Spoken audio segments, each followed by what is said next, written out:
मंदिर में हम पैसे क्यों देते हैं? भगवान के लिए नहीं देते हैं। वो दूसरी बात है कि मैं मंदिर में पैसा देते हैं, वो दूसरा कारण है। मंदिर में पैसा देना भगवान की जरूरत नहीं है, वो आपकी जरूरत है। मंदिर में आप पैसे दोगे, उससे भगवान की सेवा पूजा होगी, उससे आपके धन की पवित्रता होगी, इसलिए मंदिर में पैसा चढ़ाया जाता है।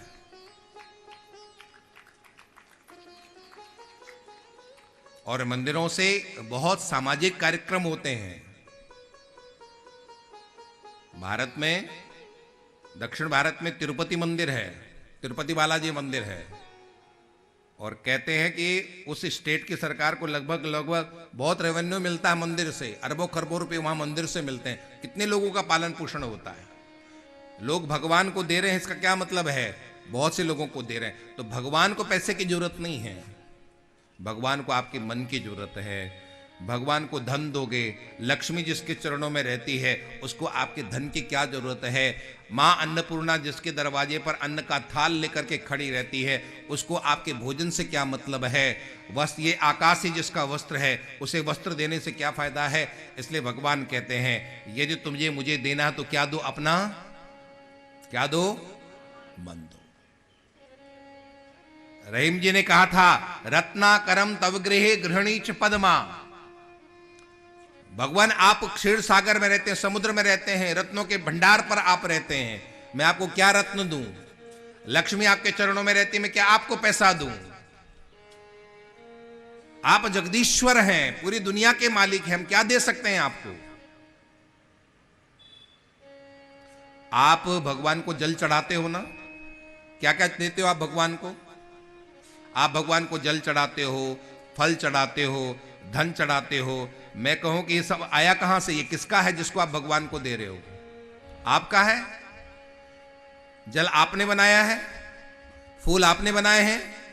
नहीं बनाए ना? तो फिर क्यों सोचते हो कि हमने दिया है? अरे हमारे संत कहते हैं, तेरा तुझको अर्पण क्या लागे, सब कुछ तुम्हारा है।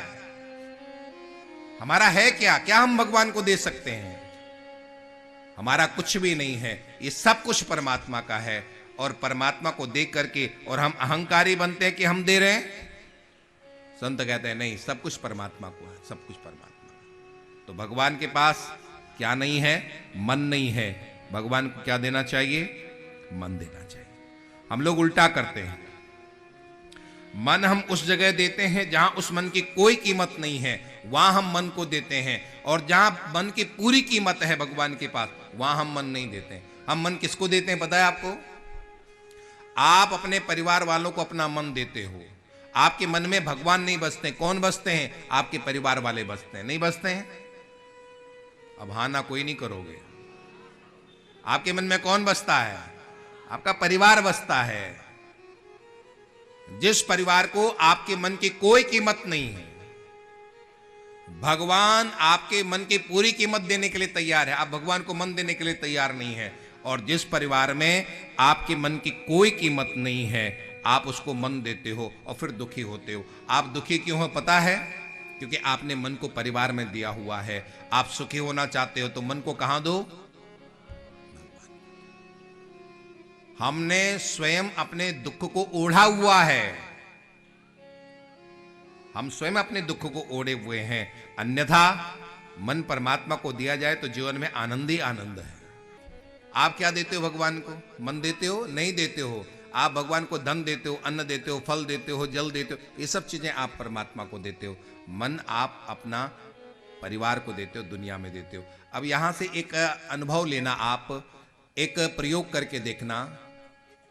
यहां से दुनिया आपका केवल तन चाहती है और आपका धन चाहती है, आपका मन नहीं चाहती है दुनिया। दुनिया आपका तन चाहती है और आपका धन चाहती है। तन से को मेहनत करो, घर के काम करो और पैसा कमा करके घर में, ये दो ही चीजें चाहती। तन और धन, दो चीजें दुनिया चाहती है, आपका मन नहीं चाहती है। आपको मेरी बात का विश्वास न हो तो यहां से घर जाना और घर वालों से कहना कि आज से मैंने आपको अपना मन दिया। न तन से मतलब, न धन से मतलब। देखना घर में कितने दिन आपको रोटी मिलती है। घर वाले कहेंगे वो वृंदावन से जो महाराज आए थे ना, उन्हीं के यहां चले जाओ।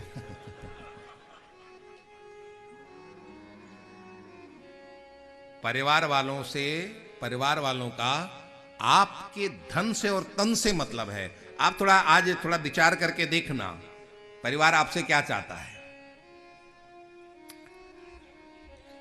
एक सच्ची घटना मैं आपको सुनाऊं।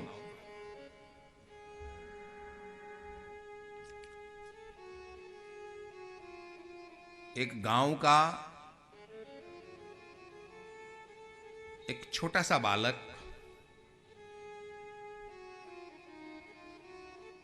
साधु बन गया।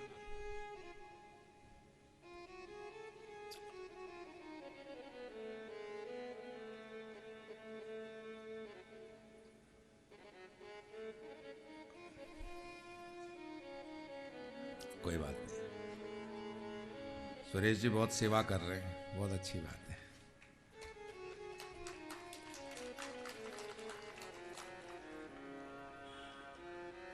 एक गांव में साधु लोग आते रहते थे, सच्ची घटना है ये। गांव में साधु लोग आते रहते थे, तो एक छोटा सा बालक बचपन से उनका सत्संग करता करता और उन्हीं के रंग में रंग गया और अयोध्या जाकर के साधु बन गया। उसका एक भाई था, माँ बाप थे, बहुत उसको ढूंढा, नहीं मिला। 15-20 साल गुजर गए, भाई की भी शादी हो गई। एक दिन किसी गांव वालों ने आकर के बताया कि तुम्हारा बेटा उस आश्रम में अयोध्या में है। तो माँ बाप को बड़ी प्रसन्नता हुई, तो दोनों पति पत्नी और बेटे और बहू को लेकर के चारों लोग गए। तो देखा, हाँ मेरा बेटा ही है ये। माँ बहुत रोई, बेटा तू आज 15 साल से गायब है, तूने एक बार भी मेरा ध्यान नहीं किया, तू घर चल घर। उसने कहा, मैं साधु बन चुका हूँ, मैं अब किसी का बेटा नहीं हूँ, मैं तो भगवान का सेवक हूँ, भगवान का दास हूँ, मैं अब किसी का बेटा नहीं हूँ, मैं किसी का भाई नहीं हूँ, मैं तो केवल भगवान का हूँ।